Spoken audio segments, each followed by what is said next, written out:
kalau kita udah kena hipertensi atau DM, kita bisa target organ damage dari ujung kepala sampai ujung kaki ya, komplikasi. Stroke, kebutaan, retinopati atau katarak, serangan jantung, gagal ginjal, cuci darah, kesemutan, itu adalah komplikasi-komplikasi organnya. Kenapa orang bisa sampai stroke? Itu kan terjadi penyumbatan. Kenapa terjadi penyumbatan? Karena dia terjadi plak yang mayoritas terbentuk oleh lemak.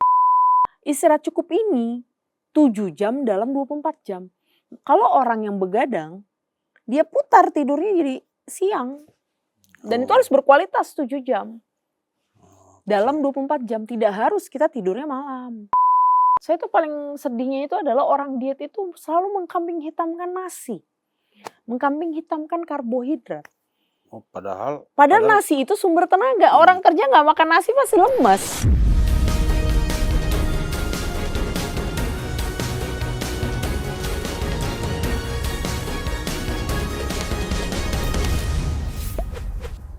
Selamat malam pemirsa cumi-cumi.com, balik lagi kita di special interview dan lagi-lagi kita dengan tamu spesial Dokter Kebaya. Wah, Selamat Kebaya. datang lagi Dokter Ngabila Salama. Halo Mas Vincent. Semangat sekali ya dok. Semangat dong. Ini kebaya terus sih kemana-mana. Kebaya itu budaya, sehat itu budaya. Oh, kebaya itu budaya, sehat itu budaya. Maka dokter, ini yang kedua ya dok ya. Kedua kali.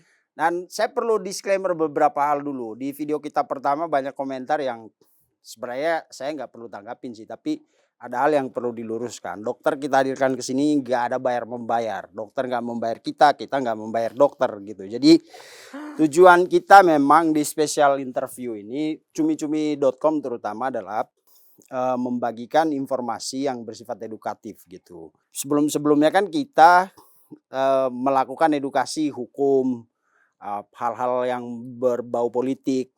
Nah, di kursi ini kita coba hadirkan karena menurut saya kesehatan itu penting. Apalagi ada perubahan cuaca yang ekstrim. Kadang-kadang penyakit-penyakit itu ada-ada aja. Betul Bahwa banget. ada yang berbeda pendapat dengan apa yang disampaikan oleh Bu Dokter, Mbak Dokter, ya sah-sah aja, nggak apa-apa. Sah-sah aja, nggak ada Ruang masalah. kolom komentar itu memang disiapkan, kita tidak pernah memblok komentar si A, si B, enggak. Emang ruang kolom komentar tuh ruang demokrasi. Jadi yang setuju ayo, yang nggak setuju juga nggak apa-apa. Tapi kalau bisa sih jangan apa ya, jangan menyerang pribadi itu kayak nggak bagus gitu. Kasihan dokter udah meluangkan waktu di sini untuk berbagi informasi tentang kesehatan. Gitu ya dok? Betul banget. Udah Iya. biasa. Jadi Nggak apa-apa. Jadi ya boleh beda pendapat, kita selalu menghargai itu dan kolom komentar kita itu sangat terbuka untuk siapa aja. Keren. Gitu ya dok. Oke. Dan hari ini kita bahas tentang Obesitas. saya langsung itu lihat. obes sentral. Laki-laki di atas 90 cm, perempuan di atas 80 cm itu obesitas. Oh ya? Ya. Gimana ikut, ngukurnya? Ukur pakai meteran. Di udel. Oh lingkar pinggang, Lingkar perut. lingkar perut. Lingkar perut di udel nih. Ha-ha. Dihitung. Laki-laki harus di bawah 90, perempuan di bawah 80. Wah. Kalau kita bicara timbangan, ya, berat badan dibagi tinggi badan dikuadratkan, itu indeks massa tubuh. Normalnya 18,5 sampai 23, 23 sampai 25 overweight, 25 sampai 30 obesitas stadium 1, di atas 30 obesitas grade 2. Itu ukuran pinggang. Kalau aku lihat sih kayaknya lingkar. Mas Vincent nih antara overweight sama obes grade 1. Wah bahaya. Obes grade 1 mungkin ya. Aduh. Enggak sih, kalau grade 2 enggak. Enggak ya, masih satu ya dok ya? Masih 1. Masih bisa lah diturunin. Masih dong, Masih. bisa.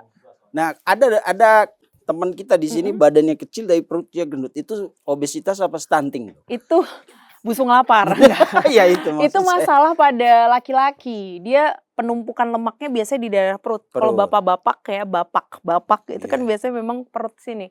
Dia disebut obes sentral dan itu lebih berbahaya karena dia visceral fatnya tinggi di daerah perut, mudah banget masuk ke pembuluh darah, itu yang sering menyebabkan sumbatan di jantung, jadi serangan jantung, ke otak jadi stroke, gagal ginjal. Jadi katanya bapak-bapak kalau nggak gendut tuh nggak berkarisma gitu. Oh masa, berarti itu tanda udah makmur ya.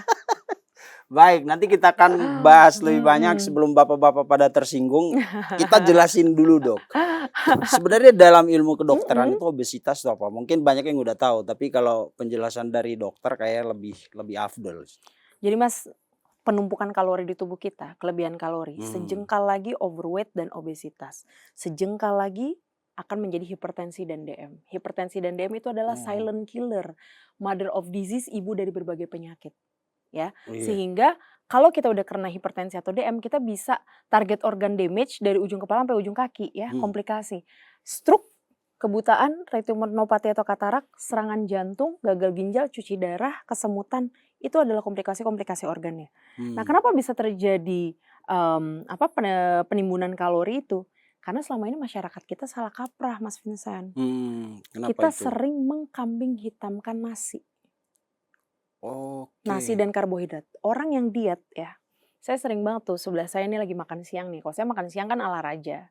Nah, ini badan lebih gemuk dari saya. Terus dia nggak makan nasi sama sekali, cuma makan sop buntut. Saya makan sop buntut pakai nasi, kalau perlu nasinya nambah. Kenapa aku nggak makan nasi lagi diet? Saya ketawain ya kan. Tahu nggak? Nanti ini nggak makan nasi, lapar kan, nggak ada sumber tenaga. Nasi itu sumber tenaga dan energi kita loh. Lapar, nanti tengok 2 jam lagi, pasti ngemil gorengan. Atau ngemil gula yang manis-manis. Padahal 1-2 buah gorengan setara 1 porsi nasi. 2-3 buah nastar setara 1 porsi nasi. Nah, selama ini kita terlalu mengambing hitamkan nasi, padahal nasi itu justru sumber energi yang bagus dan kita jadinya nggak banyak makan 5G. Saya udah bahas 5G belum sebelumnya? Oh, 5G. Masih inget nggak 5G? Gula, garam, gluten, gorengan gratisan. Nah, kalau di sini yang terakhir itu dok, gratisan. Nggak apa-apa, tapi jangan banyak-banyak. Kalau kita dapat banyak gratisan, kasih ke orang. Karena prinsip diet itu ada 4. Yang pertama, mulut kita bukan tong sampah.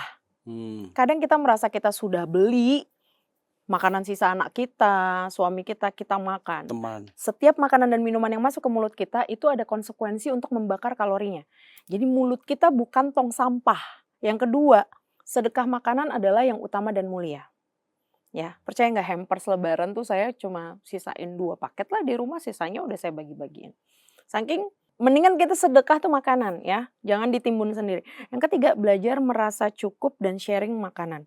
Jadi kita saat diet pun boleh makan es cendol 1 porsi berempat, atau misalnya es campur seporsi berempat, makan pizza 1 potong, makan donat 1 potong bisa, tapi jangan terlalu banyak. Dan yang terakhir adalah ketika kita pengen makan sesuatu, craving, baik di online maupun ngeliat langsung, itu coba hitung 1-100.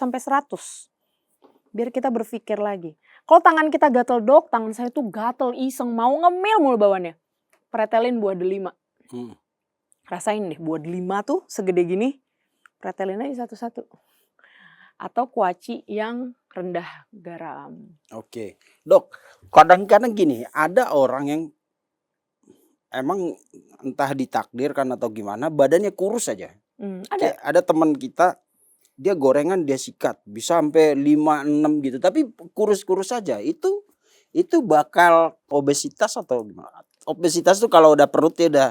Obesitas tuh tadi kriterianya adalah indeks massa tubuhnya di atas 25. Cara ngitungnya berat badan dalam kilogram dibagi tinggi badan dalam meter dikuadratkan. Ya. Atau ya tadi lingkar perut. Ya, itu patokannya cuma 2 itu. Nah, jadi kalau ada orang makan banyak, kalau saya kan ibarat kata minum air putih jadi daging kalau kita ya. Kalau dia kebalikannya, makan banyak badan tetap kecil, itu metabolismenya cepat. Coba tanya, pasti buang air besarnya cepat, sering. Makan keluar. Ada yang seperti itu. Nah, itu adalah genetik. Dia gak berbahaya kalau konsumsi karbohidrat banyak gitu? Berbahaya kalau 5G. Saya nggak sebut nasi loh di 5G. Gula. Kemenkes sudah ada di pola hidup sehat cerdik. D, diet yang seimbang, bunyinya adalah kurangi GGL, gula garam lemak. Gula pada orang dewasa ya, gula maksimal 4 sendok makan per hari, garam 1 sendok teh per hari, lemak 5 sendok makan per hari. Termasuk minyak buat menumis, buat masak, menggoreng, 3 kali makan besar dan cemilan-cemilannya. Itu adalah gula garam lemak ya. Bunyinya adalah mengurangi gula garam lemak dan makan porsi seimbang, artinya kita makan 3 kali besar itu sesuai konsep isi piringku. Sekarang udah gak ada 4 sehat 5 sempurna. Sekarang konsep isi piringku, setengah piring sayur dan buah, makin berwarna-warni makin bagus, setengah piring 2/3-nya nasi, sepertiga lauk tinggi protein hewani. Dan Kemenkes bilang 5 kali porsi buah saat makan berat 3 kali dan 2 kali snack di antara makan besar. Jadi kalau saya bilang gampangnya makan sayur buah sekebon aja, nggak dosa, asal yang rendah gula. Oke, kalau buah rendah gula tahu nggak apa? Apa itu, Dok? Nah nih, buah rendah gula ya. Pir, Oh, pir. apel, pisang, Oke. semangka, pepaya, nanas, buah naga, delima. Hindari mangga, yang banyak gula nih, mangga, alpukat. anggur, melon, kelengkeng, rambutan, terus nangka, durian. Oh, untungnya nggak ada yang saya suka, Dok. Mangga doang tapi. Pokoknya itu makan sayur buah sekebon. Oke. Seperti biasa, gimana kita selain tadi tanda-tanda fisik itu, ada nggak indikasi lain orang ini udah obesitas nih gitu? Boleh ya kita medical check up, kan ada dari pemerintah itu 6 bulan sekali atau 1 tahun sekali cek gula darah, kolesterol. Oke.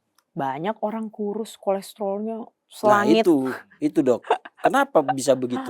Kan kita pikir yang dia kurus tapi kena stroke gitu. Banyakan 5G itu tadi. Karena kenapa orang bisa sampai stroke? Itu kan terjadi penyumbatan. Kenapa terjadi penyumbatan? Karena dia terjadi plak yang mayoritas terbentuk oleh lemak. Kenapa dia banyak lemak? Karena dia banyak makan 5G pasti. Gorengan itu, gorengan. Nih, gula ya. Gula. Ini kan saya ngejabarin 5G ya. Gula. Gula itu ada gula merah, gula putih, kecap, sirup, minuman berkemasan, soda, madu.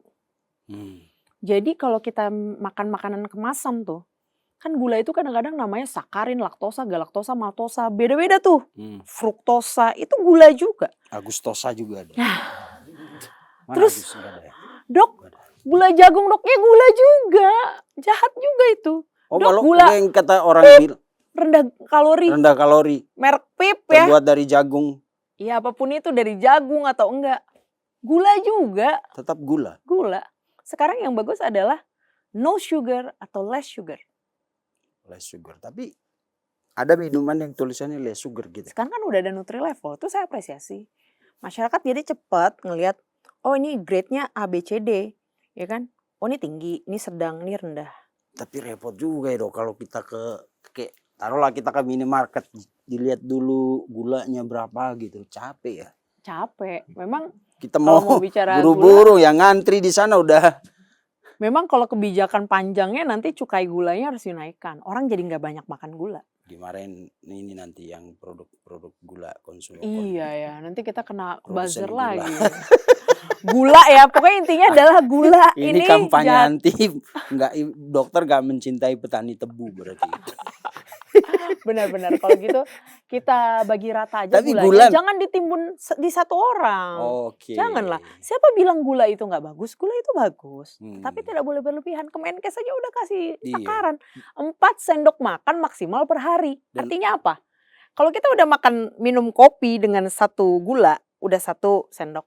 Bikinlah sop di rumah pakai gula. 1 sendok, kita makan setengah porsi, udah setengah sendok makan kita makan. Coba bisa nggak dibayangkan? Minumlah kita boba atau kopi kekinian, nggak less sugar. Taruhlah 1 sendok makan. Jadi waktu itu saya lihat dokter nongkrong di itu yang kopi-kopi kekinian itu. Oh iya. Minumnya 3 lagi. Saya nggak pakai itu, saya nggak pakai gula. Saya udah nggak minum gula-gula. Kalau saya ke toko kopi, yang pertama saya tanya pasti, yang nggak begitu manis yang mana? Karena kalau saya americano doang juga saya nggak bisa. Jadi yang nggak begitu manis yang mana? Karena kalau udah dengar kata latte itu pasti manis banget. Yeah. Nah, jadi yang signature-nya apa? Yang rendah gula mana? Saya akan bilang lagi less sugar. Oke, kalau penjaganya paham, kalau enggak, ya. Over sugar. Tapi saya sering loh ngedengar orang malah gulanya banyakin ya. Ya aku nggak bisa Dok kalau pahit, hidup kita udah pahit, kalau minum kopi pahit lagi. Hidup kita ya. Repot. Gitu. Gula, garam tuh termasuk penyedap, kaldu jamur. Gluten tuh tepung-tepungan. Gorengan, minyak, Oh, lemak, santan, jeroan. oke. Iya, gluten itu yang tepung-tepung itu. Berarti Mhm. kayak CKF itu agak berbahaya ya. Itu banyak berbahayanya dari segi kolesterolnya Padahal dapet. baru mau masuk sponsor dia ke Oh sini. gitu, Gimana nanti ya kalau nggak apa-apa lah, kita mau bikin. sekali-sekali. Suka kok, saya juga suka. Kalau sekali-sekali boleh lah tiap Padahal Kamis. padahal kita kan mau bikin program sendiri sama dokter. Iya. Terus itu udah mau Oh masuk good, sponsor. good. Jadi prinsip dari diet itu kita harus enjoy dan bahagia. Oh, Kita nggak yes. boleh membandingkan diri kita dengan orang lain. Dan Yes. kalau timbangan buat kita stres, buang timbangannya. Oh, atau kalau misalnya kita lagi makan tuh kayak gluten tadi. Makan tapi mikir, kolesterol nih, wah nggak bahagia dong, Dok. Nggak bahagia, makanya makannya tadi Makan aja lah apa ya, 3 gitu. belajar merasa cukup. Makan kayak gitu tahu abis itu jangan banyak-banyak. Betul. Jangan juga 1 ember itu kita habiskan. Kayak gitu loh maksudnya. Berarti pernah nih dokter pesan 1 yang 1 ember, ember iya yang itu. isi Ini 9 ya. makan berapa orang? Ya makan rame-rame lah, 1 orang 1. Jadi Oke. maksud saya adalah itu suatu bentuk apresiasi buat tubuh kita. Yes. Yang sekarang jadi patokan adalah orang kadang suka membandingkan, suka pusing dengan timbangan. Padahal ya yang jadi patokan adalah ukuran baju. Baju idaman kita tuh yang mana itu harus muat gitu. Oh, Karena kadang-kadang kita latihan otot, strength itu lemak dan air kita berubah jadi otot. Otot itu 2 kali lipat lebih berat. Dengan massa yang sama, otot itu 2 kali lipat lebih berat dibandingkan lemak. Oke. Sehingga kadang-kadang kalau orang yang latihannya strength, gym, plank atau apapun itu, yoga, dia pasti akan badannya lebih kebentuk kayak Yes. gitu. Jadi makanya saya bilang, kalau stres ngeliat timbangannya buang aja. Ada orang yang dia nge-gym, Dok, tapi dia kuat makan juga. Jadi yang kelihatan kekar tuh cuman tangannya, perutnya tetap begini. Yang jadi masalah itu kadang-kadang kan kita suka abis olahraga langsung kayak pengen self love apa ya kan. Ya. Akhirnya makannya nggak teratur. Itu nggak disiplin. Oke, aku akan jelaskan 7 hierarki diet. Ya tadi udah ada 4 prinsip diet, ini 7 hierarki diet. Kalau nomor 1 kita udah gagal, 2 sampai 7 pasti gagal. Ya. Yang pertama adalah motivasi kita harus kuat. Yang kedua ya itu adalah tidur harus cukup 7 sampai 8 jam per hari. Yang ketiga adalah tidak ada masalah mental health atau stres. Yang keempat defisit kalori dengan intermittent fasting atau puasa atau semi intermittent fasting. Lalu aktivitas fisik minimal 6.000 langkah per hari. Lalu obat-obatan minum dan suntik sesuai resep dokter, baru suntik untuk memecah lemak lokal atau kita sebut dengan mesolipo. Ya, jadi pertama motivasinya apa? Pengen sehat, pengen good looking, pengen muat kebaya nikah bagi yang mau menikah. Banyak motivasi orang. Dan itu adalah 60% kunci keberhasilan. Okay. Motivasi itu harus kuat. Nah baru kenapa Dok? Apa hubungannya dengan tidur? Harus minimal 7 jam per hari. 6-7 jam lah setidaknya. Karena kalau kita kurang tidur, kita pasti akan stres, uring-uringan, overthinking. Itu kita membuat jadi craving. Orang yang stres itu cuma 10% yang gak jadi berkurang makannya. Jadi berkurang makannya. Misalnya kita punya gangguan mental nih, lagi stres banget. Itu cuma 10-20% orang yang efek stresnya jadi gak makan. 80%-nya orang stres jadi makan. Banyak makan malah. Craving. Gak bisa membendung keinginannya. Nah, jadi yang ketiga itu juga tidak boleh punya masalah mental health. Nah, baru kita intermittent fasting. Gimana Dok maksudnya intermittent fasting? Puasa 16 jam, periode jendela makan 8 jam. Gak boleh terlalu ekstrim. Penurunan berat badan itu dalam 1 bulan relatif 3-6 kilo. Lebih dari itu ekstrim pasti akan cepat rebound, balik lagi jadi gemuk lagi. Okay. Jadi kenapa Dok puasa kita harus sampai 16 jam? Karena alarm tubuh kita akan memecah lemak ketika sudah 16 jam. Kalau kurang dari itu lemak kita gak akan dipecah-pecah. Nah, jadi ada jam-jam tertentu, 16 jam dia akan makan, ya kan? Jadi kalau intermittent fasting itu 16 jam dia akan puasa dan 8 jam itu dia puasa periode total makan. Tuh, puasa. Nah, selama periode puasa kita cuma boleh minum air putih atau kopi teh tanpa gula. Sengsara. Nah, Ya Allah. kalau kita semi berat intermittent banget. fasting, di puasa itu boleh cuma makan buah yang rendah gula tadi. Oke, kayak Nah, melon tadi itu ya. melon. Nah, Melon melon nggak boleh. Ya, semangka. semangka, jeruk. Oke, Nah, pir. di periode 8 jam kita makan, kalau saya ya, saya kuat tidak sarapan pagi. Tapi ada orang yang harus sarapan pagi, itu berarti periode puasanya kalau yang dia harus sarapan, nanti dia periode makannya jam 8 sampai jam 16, abis itu puasa. Kalau saya kuat nggak sarapan, jadi saya puasa 20.00 sampai 12.00. Oke. Nah, 12 sampai 20.00 saya boleh makan tuh. Makan apa aja boleh. Jadi jam 12 pas buka puasa, saya makan siang selalu ala raja. Siapapun kan pasti ketemu jam makan siang jam 12. Makan siang ala raja tuh maksudnya apa, Dok? Porsi seimbang. Saya bisa makan warteg, saya bisa makan nasi padang, bahkan kalau warteg nasinya nambah. Saya bisa makan nasi soto mie, nasi soto ayam, nasi soto betawi, nasi sop buntut, apa aja. Pokoknya nasi, kalau perlu nasinya nambah. Kalau kita merasa pengen nasinya sedikit aja, beras merah lebih bagus. Kenapa? Karena dia membuat kita kenyang lebih lama. Beras merah, roti gandum, kayak gitu. Nah, jadi kita makan. Sampai jam? Kalau saya makan tuh cuma 2 kali. Jam 12 siang makan ala raja, nanti jam 18 saya akan makan nasinya dikurangi, tapi sayur dan lauknya banyak. Nah, di antara itu saya mau makan cake boleh, mau dari minum jam 12 manis sampai boleh. jam 6 itu? Ya, boleh minum manis, tapi ya bertanggung jawab, sharing. Misalnya makan bakso, boleh deh seporsi berdua. Makan cendol, seporsi bertiga. Pizza, 1 slice. By the way, kalau seporsi bertiga yang bayar siapa? Nah, tadi balik lagi sedekah. Saya kalau di sini saya mulu yang bayar. Oh gitu. Repot. Berarti Ini bahaya, pernyataan dokter ini bahaya ini buat saya. Patungan bisa kan? Atau ganti-ganti ya. Oke, kan? jadi pokoknya sebenarnya semua makanan yang dianggap sebagai sumber kolesterol, lemak dan lain-lain itu masih bisa dimakan. 5G. Tapi tidak full gitu, bukan porsi penuh gitu ya. Periode sharing. 8 jam kita dari jam 12 sampai boleh jam 6. makan, kurangi 5G.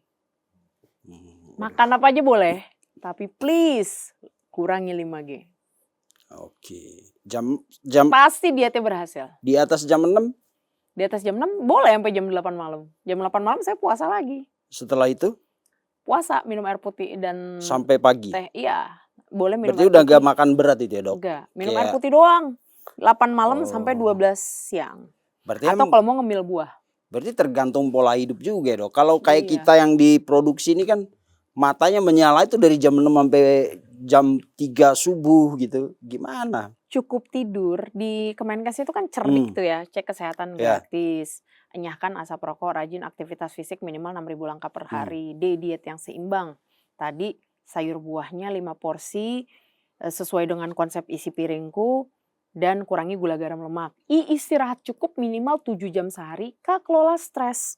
Nah, istirahat cukup ini 7 jam dalam 24 jam. Kalau orang yang begadang, dia putar tidurnya jadi siang. Dan itu harus berkualitas 7 jam. Dalam 24 jam, tidak harus kita tidurnya malam. Tapi ada yang bilang tubuh kita itu didesain untuk tidur malam. Itu normalnya, irama sirkadiannya berbicara seperti itu. Hormon-hormon, growth hormon, segala macam itu juga dibentuknya di malam hari mayoritas. Tetapi ya kan kita juga nggak bisa memaksakan orang kalau dia kerjanya penjaga kereta api. Masa kita suruh tidur dia malam-malam. Tapi di jam-jam di atas jam 8 atau jam 9, 10 sampai taruhlah jam 12 atau jam 1 itu makan berat boleh. Untuk orang-orang yang produksi orang-orang produksi kayak kita ini, Dok. Ya kan sudah. Puasanya diputar. Kalau memang on-nya di malam hari, berarti periode makan 8 jamnya jam 8 malam sampai jam 4 subuh. Atau jam 6 malam sampai jam 2 pagi. Oke. Habis itu puasa. Karena kalau mau mecah lemak harus minimal 16 jam. Itu suatu keharusan. Puasanya sehari. Puasa. Dan tips biar kita tidurnya enak, itu ya biasanya kita tidur antara jam 22 sampai jam 5. Nah itu kalau udah jam 22 udah HP harus dijauhin karena kalau nggak pasti scroll HP terus. Oke. Nah dok, ada yang gini, dia badannya udah gede banget tuh. Apa tadi Udah obes grade 2. Ya obesitas. Terus dia pakai Penyuntik. bukan, ada pil-pil gitu dok. Oh iya boleh, atas supervisi dokter. Saya juga memberikan kepada pasien-pasien saya. Oh boleh itu? Saya punya komunitas diet, satu grup diet Nabila Care namanya. Itu isinya 350 orang. Oh masukin kita dong dok. Tapi obatnya gratis ya dok? Obatnya tidak ditanggung oleh BPJS karena ini estetika. Oh gitu. Jadi dia ada obat minum, ada obat suntik. Dan itu harus konsultasi sama dokter. Nggak mesti dokter spesialis, saya aja dokter umum bisa memberikan. Kalau pakai obat itu yang tadi disiplin makan tuh bisa dihapus? Jadi obat itu hierarki. Tadi balik hierarki. Saya bilang defisit kalori itu nomor 4. Aktivitas fisik nomor 5. Obat dokter nomor 6 loh. Jadi kalau kita 1-5 udah beres, obat-obatan nggak usah. Tapi kalau ada obat yang 1-6 itu bisa dilanggar? Nggak bisa. Tetap harus dibantu. Nah tapi obat itu gini, saya biasa pakai 3 jenis obat. Saya pakai 3 jenis obat. Yang pertama obat suntik. Obat suntik ini udah legal untuk obesitas. Sebelum Oktober 2025 dia belum legal untuk pasien DM aja. Tapi dipakai sebagai efek menurunkan nafsu makan. Nah ini obat khusus obesitas. Dia bisa menurunkan nafsu makan. Disuntik seperti nyuntik insulin di perut. Bisa disuntikan sendiri di rumah. Itu bisa menurunkan nafsu makan. Efek sampingnya apa dok? Biasanya mual. Terus ada 2 obat minum. Yang satu untuk mencegah penyerapan lemak dan kolesterol. Yang satu mencegah penyerapan gula dan karbohidrat. Itu semua harus berdasarkan petunjuk dokter. Karena ada yang efek sampingnya mulas, ada yang efek sampingnya itu adanya kembung. Oh kembung. Kembung. Kalau misalnya kita nggak mau yang suntik, yang pil aja. Takutnya pas lagi suntik yang ada malah isi perut keluar. Salah suntik kan. Karena itu teknis banget kalau suntik kan. Suntiknya tuh jarumnya pendek banget. Cuma setengah, cuma gitu 2 milimeter lah. 1-2 milimeter. Pendek sekali. Kecil sekali, halus sekali. Tapi artinya walaupun kita minum obat, tapi hierarki diet itu harus tetap dijaga. Hierarki itu saya yang menciptakan sendiri hierarki diet itu. Karena 7 hierarki diet dan 4 prinsip diet itu harus dilaksanakan. Kan ada orang yang diet, ada juga yang pakai olahraga. Apa yang paling cepat mengurai lemak dok? Olahraga apa? Kenapa terjadi penimbunan kalori? Karena ketidakseimbangan input sama output. Apa yang dimakan lebih banyak dibandingkan apa yang dikeluarkan dalam bentuk energi, ya kan? Saya pikir tadi kayak BAB buang air besar, gitu. Ya itu juga termasuk. Nah kalau seandainya dia banyak makan, ya kan, dia banyak makan tuh, tapi dia tidak olahraga yang cukup, pasti nimbun. Makanya kalau orang yang malas olahraga, makannya jangan banyak-banyak. Kok Mas Vincent nanya saya, lebih mending mana untuk nurunin berat badan, olahraga apa makan? Ngurangin makan. Karena percuma kita olahraga sebanyak apapun, makan kita sebakul-bakul, ibarat kata. Cuma bisa orang kurus tanpa olahraga, tetapi dia menjaga pola makannya betul. Karena kita jalan sehari-hari itu aja udah aktivitas fisik. Kenapa? Saya tanya Mas Vincent. Kenapa Kemenkes itu dicerdik, R-nya rajin aktivitas fisik bukan rajin olahraga judulnya. Bacaannya rajin aktivitas fisik. Karena aktivitas fisik dan olahraga tuh beda loh. Sekarang ada gadget, olahraga e-sport. Bukan itu. Kemenkes maunya aktivitas fisik. Artinya minimal 6.000 langkah per hari. Apa itu dok? Kalau pemakai transportasi umum, pekerja pakai transportasi umum, sama ibu rumah tangga ngurus rumahnya sendiri. Gak usah olahraga. Udah itu udah 6.000. Saya berani taruhan. 6.000 pasti. Ngejar kereta 6.000 itu pasti. Ya. Tapi kalau yang di luar itu harus dipastikan banget kita bisa 6.000 langkah. Kenapa dok? Itu ada penelitiannya. Kalau minimal 6.000 langkah kita per hari, itu mencegah serangan jantung. Lebih bagusnya lagi average-nya di 9.000. Yang lebih bagus lagi benar-benar mencegah serangan jantung, ini 10.000. Jadi kita pakai smartwatch atau pakai step counter di handphone, pastikan kita bisa 6.000 langkah. Itu gak harus lari, jalan pun oke. Oke. Nah, Di DKI Jakarta itu 2016 sudah ada Pergub Germas, Gerakan Masyarakat Hidup Sehat. Isinya adalah kita kalau bikin snack rapat itu harus ada sayur buah. Snack rapat pun nggak cuma kue doang tapi ada buahnya. Dan di jam 10 pagi dan jam 2 siang itu ada senam peregangan. Putar aja YouTube. Kita senam-senam, dance-dance ringan. Nggak masalah. Saya tuh paling gak suka ya orang aktivitas fisik itu ikut-ikutan. FOMO, ikut-ikutan, ikut tren. Nggak bagus di kantongnya, nggak cocok di kantongnya.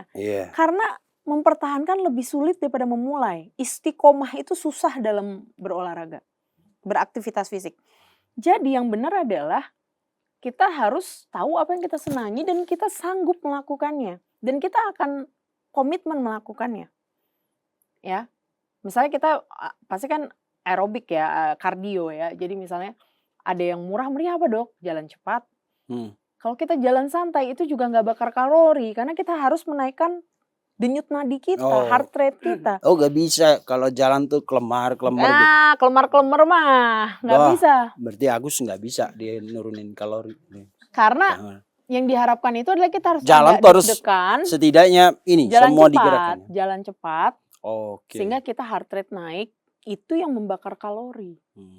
Gitu. Nah, kan memang banyak orang mungkin tidak menyadari bahwa obesitas atau sahabat dekatnya kolesterol itu berbahaya karena dia bisa nyambung ke tadi saya bilang sejengkal lagi penyakit lain itu kan. Apa aja dok kalau misalnya orang itu udah ada di takaran ada di level yang obesitasnya udah tidak bisa dikontrol lagi lah gitu. Ya. Obesitas itu turunannya akan kemana? Obesitas itu kan penimbunan lemak. Ya. Kalau lemaknya di perut masih kelihatan, lemaknya di pembuluh darah, lemaknya menyelimuti jantung, lemaknya menyelimuti hati, lemaknya menyelimuti ginjal, lemaknya sudah menumpuk di pembuluh darah bahkan di otak. Nah itu yang serem. Itu jenis lemak apa yang lemak misalnya visceral. Ke jantung? Dari mana itu? Itu lemak yang udah lebih dalam yang lebih berbahaya. Kita bisa lihat indikator sederhananya kalau kita periksa yang levelnya masih basic, misalnya kolesterol total, LDL, HDL, trigliserid. Biasanya gitu kalau periksa-periksa di puskesmas kan. Ada trigliserid, terus ada kolesterol total, terus ada kolesterol jahat LDL, kolesterol baik HDL. Nah itu semua nanti masuk tuh komponen-komponennya. Tapi tadi saya bilang pokoknya overweight obesitas sejengkal lagi hipertensi DM, sejengkal lagi bisa organ damage. Itu yang sangat hipertensi itu karena lemaknya masuk ke pembuluh darah. Pasti. Penyempitan. Penyempitan. Gitu, ya? Sehingga kayak kalau selang ada sumbatan. Pasti dia alirannya tuh gitu kan. Kayak muncrat gitu kan. Tinggi tekanannya. Nah itu. Hipertensi itu seperti itu, selang ada sumbatan. Nah itulah hipertensi terjadi. Nah kasih tahu pemirsa dok, kan kita selalu mau sebelum ke rumah sakit itu kita udah ngerasa sendiri. Kayaknya saya perlu cek kolesterol, cek gula darah dan lain-lain. Alarm apa yang diberikan tubuh kita ketika kita udah ini pasukan lemak lu udah terlalu banyak atau gula darah lu udah terlalu tinggi. Yang paling penting nggak usah tunggu alarm. Pemerintah udah kasih gratis 1 tahun sekali, manfaatkan. Itu periksa semua, gula darah, kolesterol segala macam. Tapi yang sering menjadi warning sign awal adalah kesemutan. Jadi kalau gula darah tinggi biasanya kesemutan terjadi. Kalau dia kolesterol biasanya lebih ke pegel, kaku, tengkuk, sakit. Kalau hipertensi nyeri kepalanya berat, tengkuk juga bisa sakit. Kayak gitu. Itu gejala-gejala yang biasanya hipertensi, DM, kolesterol. Lebih baik kita merasa takut terjadi apa-apa, lebih baik kita parno kalau urusan kesehatan, kita fixkan ke tenaga kesehatan. Minimal banget kalau kita datang ke puskesmas kan tensi. Tensi, tinggi nih. Kenapa? Kurang tidur, stres atau apa? Ya kan? Lalu cek darah. Gula darah, kolesterol itu bisa jadi penanda awal. Saya check up selalu normal loh. Terakhir November sama kemarin Februari. Nggak normal dong kalau dokter dicek terus nggak normal. Karena banyak yang lebih kurus dari saya pun kolesterolnya tinggi. Nah itu tadi pertanyaan kita kan. Ya itu berarti makannya belum sehat. Oh, berarti semua itu sebenarnya Tadi selain yang orang metabolismenya cepat tetapi makanannya berantakan. Semua dihajar, lemak-lemak dihajar. Ya orang kurus tuh bisa kolesterolnya tinggi. Oke, Ya. ada yang mau Ada. nanya Oh, di baik. studio. Ya. Aku mau nanya. Ya. Ada. Oh, ini kolesterol ini. Coba. Namun ada 3 pertanyaan. Jadi yang pertama, aku punya teman, dia gendut, mungkin udah hampir obesitas lah bilangnya, obesitas pertama lah. Si Abel, bukan. Kan. Oh, bukan. Nah, dia tuh makannya udah kejaga dok, karena dia memang ada beberapa penyakit bawaan, jadi dia pantang makan bla bla bla bla. Terus dia juga kalau makan seperti yang dokter bilang, dia makan terus BAB, makan BAB kayak gitu tuh. Tapi tuh nggak kurus-kurus dok. Itu gimana tuh dok? Berarti apa yang salah kira-kira? Ada sesuatu pasti yang salah. Dia tidak menerapkan intermittent fasting. Lalu juga dia pasti ada craving tertentu yang dia nggak sadari. Biasanya ya gula, craving gula sama minyak, lemak, goreng-gorengan. Itu craving yang paling jahat. Karena kita nggak nyadar, tapi penimbunan kalorinya luar biasa. Itu yang harus dievaluasi. Dia dari something, balik ke hierarki. Pertama, motivasi dia kuat nggak? Yang kedua, tidurnya cukup nggak? Ketiga, punya masalah mental health nggak? Lagi depresi nggak? Ya. Lalu yang keempat, dia udah puasa yang intermittent fasting atau belum? Atau paling nggak ngurangin 5G lah. Bahasanya kalau yang 4 ini ngurangin 5G dia sudah lakukan belum? Atau dia masih craving? Kalau craving biasanya ada sesuatu di nomor 3 sama 2-nya nih. Oke. Nah yang kedua ini agak viral nih dok. Jadi tuh ada dokter bilang kalau nih ada dokter bilang kalau makan tiap hari, terus apalagi mungkin orangnya tuh udah obesitas, otomatis tuh lambung tuh kan membesar dok katanya. Terus memanjang. Nah dan katanya lambung itu nggak bisa balik ke normal lagi. Jadi mau gimana pun orang ini berusaha buat kurus, itu tuh tetap nggak bisa karena lambung butuh banyak makan karena sudah makan. Lambungnya melar. Saya dari 85 selalu bisa jadi 58. Jadinya katanya dokter ini potong lambung. Ya, jalan satu-satunya itu potong lambung. Bariatric surgery itu tidak direkomendasikan kecuali indikasi medis. Misal ada tuh saudara saya kemarin dia punya kanker di kerongkongan. Dia sehingga harus motong sedikit daerah kerongkongannya, mengenai sedikit lambung, akhirnya lambungnya sedikit diambil. Karena dia sulit masuk makanan ke kerongkongannya. Itu boleh indikasi kayak gitu. Atau kosmetik yang bener-bener dia gendutnya parah banget. Pernah kan ada viral yang anak SD kita yang gendut sekali, Arya. Nah itu dipotong misalnya lambungnya. Tapi setahu saya Arya nggak sampai operasi bariatrik deh. Dia ini aja dipantau makan. Jadi nggak seperti itu gitu. Jadi ya memang kita kadang-kadang perlu mengalihkan dengan minum yang banyak ya. Boleh kayak gitu. Itu untuk mengisi lambung kita. Jadi minum air putih tuh banyak banget. Makanya tadi saya bilang di periode puasa boleh minum air putih sebanyak-banyaknya atau buah. Itu cara kita mengisinya. Dan balik lagi ke mindset. Makanya tadi saya bilang motivasi itu 60% penentu keberhasilan. Oke. Pertanyaan terakhir. Ya, pertanyaan terakhir. Boleh kasih tips and tricks nggak dok buat teman-teman yang pengen coba puasa tapi dia punya GERD atau asam lambung? Nah ini memang ada pro kontra. Ada beberapa orang yang punya MAH mencoba intermittent fasting itu jadi MAH-nya kambuh. Jadi nggak boleh dipaksakan juga. Karena MAH itu grade-nya kan banyak. Ada yang dia masih asam lambung meningkat aja, ada yang sampai luka, tukak, sampai yang paling parah, apalagi diperparah dengan stres itu GERD. Jadi asam lambungnya naik ke atas karena sphincternya pintunya udah dol antara lambung ke kerongkongan. Naik dia terus ke atas, nah itu bahaya. Itu yang bikin pernapasan. Iya, ngep apa segala macam. Nah, jadi harus hati-hati dan harus harus disupervisi dokter, intinya seperti itu. Tapi ada juga orang yang dengan puasa MAH-nya membaik, biasanya MAH awal. It's okay, no problem kayak gitu. Kalau pada orang-orang seperti itu yang tidak bisa menerapkan intermittent fasting, prinsip dietnya adalah pembatasan kalori. Artinya dia tetap makan 3 kali, tapi jangan terlalu banyak. Porsi seimbang. Jangan dia nggak makan nasi, dia cemil gorengan. Gorengan tuh sulit loh dipecah oleh pencernaan kita, lemak itu sulit dipecah. Ya sehingga lebih baik makan karbohidrat. Saya tuh paling sedihnya itu adalah orang diet itu selalu mengkambing hitamkan nasi. Mengkambing hitamkan karbohidrat.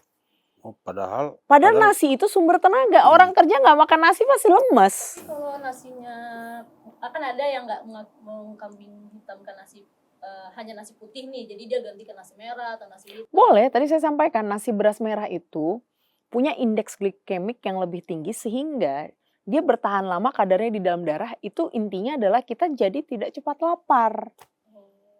Kenyang, lebih kenyang, kita lebih lama. Itu efek yang diharapkan dari beras merah. Oke. Dodi ada pertanyaan? Iya. Pertanyaan dok, ini kebetulan saya punya teman yang suami istri dua-duanya obesitas dok. Dia nikah udah 7 tahun, terusnya dia nitip pertanyaan, pasangan obesitas itu atau obesitas itu mempengaruhi kesuburan nggak ya? Gitu. Kalau Ini misalnya penting seandainya- nih. Oke. Ya, kalau udah. seandainya Sangat, mempengaruhi, sangat. kalau misalnya seandainya mempengaruhi itu harus kayak gimana, dan kalau misalnya seandainya tidak, dia harus melakukan apa? Oke, ini Sangat, penting. Ini ada ya. pertanyaan dari Dodi. Dodi Ini- dan istrinya itu sama-sama overweight ya, Dot. Sama, ini Nah, ini itu pertanyaan yang itu bagus. mempengaruhi gak, Dok? Sangat, sangat, Tingkat kesuburan sangat, pasangan suami istri Sangat. kalau dua-duanya obesitas. sangat mempengaruhi. Oh. Baik pria, baik wanita. Kualitas sperma pada pria, wanita itu bisa ada yang namanya PCOS, Polycystic Ovary Syndrome. Biasanya karena berat badan yang berlebih. Makanya salah satu anjuran dari dokter Obgyn, turunkan berat badan. Dan Oke. harus exercise ditambah juga itu. Oh, berarti kalau walaupun tidak semua Harus menurunkan berat badan. Gitu. Banyak itu pasien saya seperti itu. Jadi gitu, Dot. Ya. Bilangin temenmu. Jadi pertanyaan dari Dodi tadi, ada kru kita yang pasangan suami istri, temannya nitip pertanyaan. Kalau pasangan suami istri itu obesitas, ya. berdampak gak ke Ya. tingkat kesuburan ya? Oke, Dan ternyata itu sangat berpengaruh ya, Sangat. Dok ya? Oke, nah ada yang paling penting, Dok, yang bukan paling penting sih, maksudnya hampir semua orang mempersepsikan itu. Misalnya kadang-kadang katanya kalau orang badannya gemuk atau obes itu cenderung berbau badan gitu. Iya, Itu benar keringat. Karena keringat berlebih. Dan juga makanan yang dimakannya dalam tanda kutip jorok banyak banget. Kan itu mempengaruhi metabolisme dari makanan, itu mempengaruhi keringat. Oke. Kalau dia makannya sehat-sehat aja sih keringatnya nggak bau. Oh, oke. Dan Berarti- karena orang gemuk kan mudah berkeringat. Itu Oh, aja. jadi karena keringat ya? Keringat. Oke, makanya. Dok, kalau alkohol gimana dok? Ya kalau itu lebih berbahaya untuk hati. Alkohol ya? Karena kan kita punya yang namanya fatty liver. Selain orang obes, itu juga alcoholic syndrome. Jadi Fatty liver itu apa? fatty liver itu perlemakan hati. Oh, Itu minuman bisa- beralkohol ke situ. Ya. Berarti dia kalau minuman keras tuh lebih ke hati ya? Dok? Hati. Ngeri kali nih. Iya. Tapi ada yang minum minuman keras perutnya jadi keras banget gitu terus. Ya itu perlemakan hati harus di USG itu. Pasti hatinya udah bengkak gitu. Oke. Nah, nanti soal minuman keras dan rokok itu kita bahas lagi nih. Oh ya. Jumat depan ya, Dok ya. Wah hebat nih berani bilang rokok. Emang- Setara TV nasional aja ditolak saya mau Loh, nyampein gak rokok. apa-apa. Maksudnya kemarin aku baca wawancara Bos Sampurna. Itu dia nggak ngerokok loh. Kalau saya ngomongin rokok itu bisa 2 episode sendiri nanti. Ya karena memang sih harus diakui. Pakarnya dan penelitian saya semua tentang rokok. Oke. Jadi Berarti ya terserah kalau mau next boleh episode saya siap. kita bahas tentang Rokok. miras dan rokok. Waduh ngeri. Miras Siap. dulu lah ya, miras dulu. Karena di sini penggemar miras semua. Ada yang ditangkap polisi waktu itu dilepas lagi gara-gara miras. Ampun nggak Ya, ikut-ikut ya. saya. Pokoknya nanti episode berikut. Siap. Intinya pemirsa gini, kita sengaja bikin segmen khusus Weekend with Dr. Ngabila sebenarnya. Nanti mudah-mudahan part ini bisa jadi program sendiri. Kita selalu punya punya passion untuk menyampaikan informasi yang positif ke pemirsa. Kita udah selama ini ngomong aspek hukum, politik gitu. Nanti mudah-mudahan dengan Dr. Ngabila ini kita punya channel khusus kesehatan. tentang kesehatan. Dan kita sangat nggak bahas bermanfaat. yang tinggi-tinggi lah ya. Iya. Yang benar-benar Dibutuhkan masyarakat. relate dibutuhkan masyarakat, betul. yang sering dialamin masyarakat. Ya. Ya, misalnya tadi tentang miras ya kan kadang-kadang ada orang yang bilang itu Mao Zedong aja ngerokok, minum, hidupnya sampai 80 tahun. Itu Nanti yang kita bahas. itu argumentasi yang biasa disampaikan oleh teman saya, kameramen, namanya Nemo. Jadi kalau dilarang, jangan terlalu ngerokok, jangan terlalu minum. Dia bilang Mao Zedong aja merokok iya, minum iya. Hidupnya hampir 100 tahun tuh Mao Zedong. Gitu. Siap. Padahal dia kemarin umur dia baru berapa udah Ya. sempat istirahat 2 minggu. Siap. Tapi masih Baik, badung-badung nanti aja. kita bahas deh. Oke, jadi next episode kita bahas Semoga tentang bermanfaat. miras ya, Dok ya. Oke, boleh. Miras. Kita tidak memusuhi produk-produk seperti itu. Kita juga konsumen di sini. Iya. Cuma maksudnya biar lebih aware terhadap kesehatan ya. Betul. Baik. Bahwa minum boleh lah, ngerokok. Ya kayak rokok itu kalau nggak bisa berhenti total ya setidaknya membatasi. Betul. Maksimal 6 batang per hari misalnya. Astagfirullah. Kalau kita tidur 6 jam artinya kita melek 18 jam, coba ngerokoknya per 3 jam. 6 batang maksimal per hari, setengah bungkus. Waduh, Dok, ini aja kita baru ngobrol berapa menit, itu udah pada nunggu nih. Asem nih mulut. Waduh, susah ya. Iya. Baik. Tapi gak apa-apa, Dok. Nanti kita bahas. Oke. Mungkin kalau orang-orang studio ini kan udahlah, emang mereka umurnya pingin lebih pendek-pendek gitu. Tapi kita kan bicara buat orang yang di luar. Baik. Kalau kita ini, Dok, ya nggak tahu, mungkin karena ekonomi lemah lembut jadi pingin cepat-cepat meninggalkan studio gitu ya.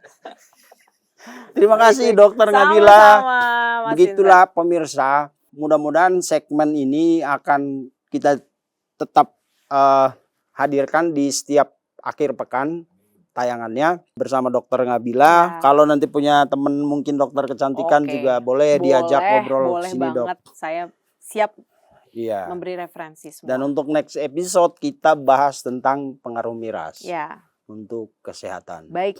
Gitu. Kita nggak memusuhi miras, enggak. Kita juga mencintai produk-produk lokal itulah dan lain-lainnya ya kan, Dok. Tapi perlu juga kita diinjek dengan informasi-informasi medis supaya jangan kebablasan. Terima kasih, Ya, Dok, sekali sama-sama. lagi. Baik. Pemirsa, mudah-mudahan tadi obrolan kita tentang obesitas emang ini berbahaya ya, Dok Ya. ya. Terutama pengaruh makanan tuh kadang-kadang Sekarang sedentary life intinya itu. betul. Kemana-mana kita udah mudah. Jarang udah naik angkot segala macam. Ya. Jarang. Oke. Semua bisa dari genggaman tangan. Siap. Oke, makasih Sama-sama. Dokter Nabila. Siap. Setiap weekend selalu meluangkan waktu ke sini. Amin. Mudah-mudahan apa yang disampaikan tadi oleh Dokter Nabila bermanfaat untuk Amin. pemirsa di rumah. Dan Siap. kalau ada topik yang mau diusulkan silakan tuliskan di komentar. Kalau misalnya tema miras mungkin terlalu ekstrim, bisa tema yang lain Ya. diusulkan. Nanti kita bahas bersama dokter di sini. Sekali Baik. lagi terima kasih Sama-sama. Siap. dokter. Ya. Ya pemirsa, sampai jumpa di episode selanjutnya. Pasti kita pengen tekan ekspresi. Mengedepankan estetika. Jelas tadi mendengarkan.